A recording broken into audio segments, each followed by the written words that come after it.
குற்றங்கள் வந்து ஏன் இந்த கடந்த காலங்களில் ஏன் சார் அதை இன்க்ரீஸ் பண்ணுறதுக்கு காரணம் என்னங்கள்? அதுவும் மாதிரி என்கவுண்டர் இன்க்ரீஸ் ஆகிருக்கு.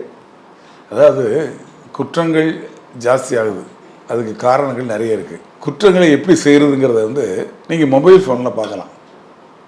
கொள்ளையடிப்பது எப்படி, பாம் செய்வது எப்படி, மெத்தாபெட்டமின் செய்வது எப்படி, எல்லாமே சொல்லி கொடுக்குறாங்க. கொலை செய்தால் கொலையிலிருந்து தப்புவது எப்படி. இப்போது நல்ல விஷயங்களை கற்றுக் கொடுக்க விட கெட்ட விஷயங்களை இளைஞர்களுக்கும் சிறுவர்களுக்கும் இந்த மாதிரி சமூக ஊடகங்கள் கற்றுக் கொடுக்குது. அதை தடை பண்ணணும்.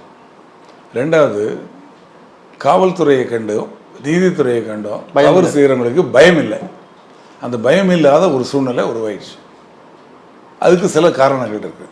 என்ன காரணம் அப்படின்னா, நீதிமன்றங்கள் வந்து தவறு செய்கிறவங்களுக்கு கூடிய விரைவில் அவங்களுக்கு தண்டனை கொடுக்கணும்.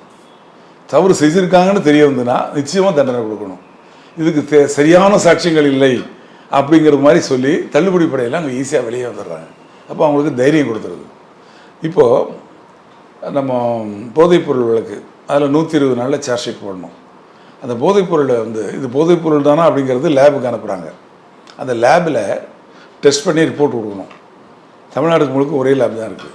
நிறைய வழக்குகள் வரையில் நிறைய சாம்பிள்ஸ் வரும். ஒன்று தான் இருக்கா சார்? ஒரு லேப் தான் இருக்குது. அப்போ எல்லா சாம்பிள்ஸையும் அவங்க செக் பண்ணி பார்க்கறதுக்கு லேட் ஆகுது.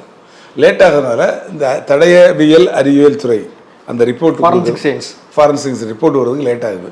ரிப்போர்ட் ஒரு லேட் ஆச்சுன்னா என்ன பண்ணுறாங்க, நீதிமன்றம் 120 நாள் ஆகி போச்சுன்னு சொல்லி ஜாமீனில் விட்டுறாங்க. அப்போ தவறு செய்கிறவனுக்கு தைரியம் வந்துடுது.